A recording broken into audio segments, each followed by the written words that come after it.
안녕하세요. 지극히 주관적인 만화 연출법의 톡툰입니다. 저번 첫 시간 만화의 특징 1편 영상을 10번 정도 본 것 같은데요. 제 손발이 없어질 지경이었어요. 거두절미하고 앞으로 좀 더 분발하도록 하겠습니다. 자, 그럼 오늘 영상도 만화에 대한 깊이 있는 공부가 되길 희망하며 시작하도록 하겠습니다. 마밤. 이전 영상에서 만화가 가지는 특징 중에 매체라는 부분을 살포시 다뤄봤었는데요. 만화는 대중매체를 바탕으로 제작이 되고 출판 만화를 할 것이냐, 웹툰을 할 것이냐, 아니면 요즘 성장하고 있는 VR툰이나 스피어툰을 할 것이냐 등으로 나뉘게 되고 그에 따라 연출법이 조금씩은 다르게 적용이 된다고 말씀드렸습니다. 그럼 이번 시간에서는 만화에서 아주 중요한 칸에 대해서 알아볼 텐데요. 이 칸은 이야기를 이미지로 전달하는 많은 비주얼 텔링 매체 중에서 만화에 가장 특징적으로 나타나는 요소입니다. 조금 과장한다면 만화에만 사용된다고 말할 수도 있어요. 가장 특징적으로 나타나는 부분인데요. 만화에서 칸은 흔히 영화에서의 프레임과 비유되기도 합니다. 사물, 캐릭터, 배경 등을 정해진 공간 안에 배치한다는 점에서 둘은 분명히 유사한 점을 가지고 있습니다. 저 역시 이러한 비유가 나쁘지 않다고 생각합니다. 만화의 문법은 영화의 문법과 비슷한 점이 많으니까요. 그런데 좀 더 주관적인 칸에 대한 생각을 한번 말해보겠습니다. 첫째로 칸은 흘러가는 시간 혹은 이야기의 한 순간을 담는 것입니다. 흡사 사진처럼 말이죠. 하지만 조금 다른 것은 작가가 의도를 가지고 모든 상황을 만들어낼 수 있다는 것입니다.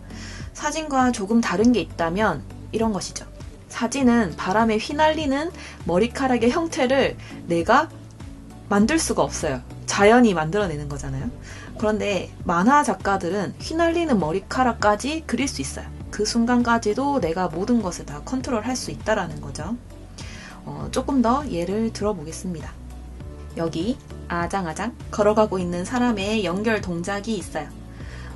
만화 작가는 이제 이 누군가가 걸어간다라는 동작이 이루어지고 있는 시간 중에서 한 순간을 골라 칸에 담아야 합니다.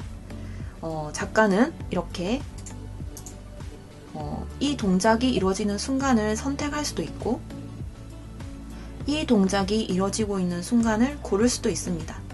다른 예를 또 들어보겠습니다. 자, 이 장면은 호소다 마모루 감독님의 늑대아이라는 애니메이션 중에 한 장면인데요. 개인적으로 호소다 마모루 감독님의 작품을 좋아하지만 단연 최고로 좋아하는 작품은 아시는 분이 많으시겠죠? 뿅. 이 작품인데요. 원피스 6기 극장판 오마츠리 남작과 비밀의 섬이라는 작품이에요. 꼭 한번 보시길 바랍니다. 세상 다크한 원피스와 루피를 만나실 수 있을 거예요. 그럼 잡담은 여기서 그만하고 본론으로 돌아오겠습니다. 자, 본론으로 돌아와서 자, 여기 한 늑대 소녀가 눈이 쌓인 비탈길을 내려오다가 이렇게 뿅 하고 점프하는 이야기예요. 이야기라고 하겠습니다. 애니메이션은 이 동작이 이루어지는 모든 순간을 시간이 흘러가는 순서대로 보여줍니다. 이렇게 위에서 이렇게 내려오다가 여기에서 뿅 이렇게 점프하는 순간을 이렇게 시간의 흐름대로 보여준다는 것이죠. 하지만 만화는 이 시간의 흐름 중에서 한 순간을 선택하게 됩니다. 그리고 그것을 독자들에게 보여주게 되죠. 이렇게 내려오다가 점프하는 순간을 두 칸으로 보여줄 수도 있고 또 이렇게 점프를 한 직후의 순간을 보여줄 수도 있습니다. 어떤 순간을 담아야 독자들의 감정을 이끌어낼 수 있는지는 제가 판단할 수는 없겠죠. 다만 그것을 잘하는 만화 작가를 독자들은 좋아하게 되는 것입니다. 제가 말씀드리고자 하는 것은 칸은 흘러가는 시간 중에서 한순간을 담는 장치라는 것입니다. 이 순간들이 모여 독자들에게 이야기를 전달하는 것이 만화입니다. 그러니까 내가 어떤 의도를 가지고 어떤 순간을 선택하느냐에 따라서 독자들이 받아들이는 결과물은 전혀 다른 양상으로 나타날 수 있다는 것입니다. 어떤 순간을 칸에 담을 것이냐, 만화 작가가 가져야 할 기본 소양 중에 하나가 될 것입니다. 여기 지문이 하나 있어요. 지금 보이는 예제는 스캇 맥클라우드 작가의 만화의 창작이라는 책에서 가지고 왔습니다. 이분의 저서 만화에 의해 만화의 창작은 꼭 한번 읽어보시길 추천드려요. 제가 공부하는 상당 부분은 이분의 이론에 많이 의지하고 있거든요. 그럼 다시 본론으로 돌아와서 여기 지문을 한번 읽어보겠습니다. 여러분이 만화 작가가 되어서 이제 만화를 그려야 될 시나리오라고 생각을 해주시면 좋을 것 같아요. 자, 한 사람이 걸어가다가 무언가를 발견하고선 그것을 주었다. 자세히 보니 열쇠였다. 다시 걸어가다가 문을 발견하고선 열쇠로 문을 열었다. 그러자 사자가 튀어나와 놀라 자빠졌다. 라는 지문이 있습니다.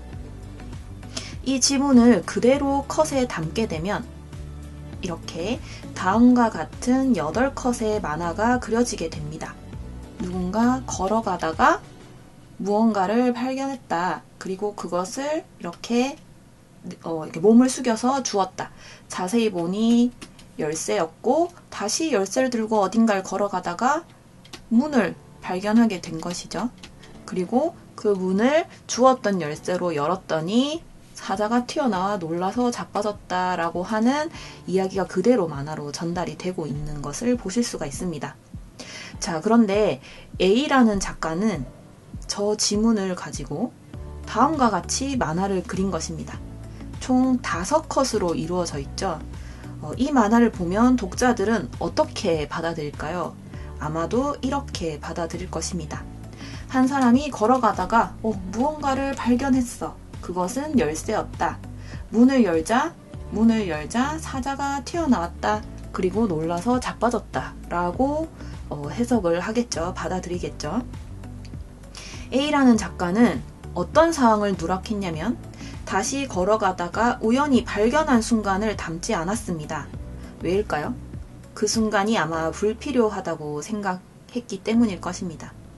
자, 그럼 B라는 작가는 더 과감해요. 단 3컷으로 만화를 만들었습니다. 그럼 독자들은 어떻게 이해를 할까요?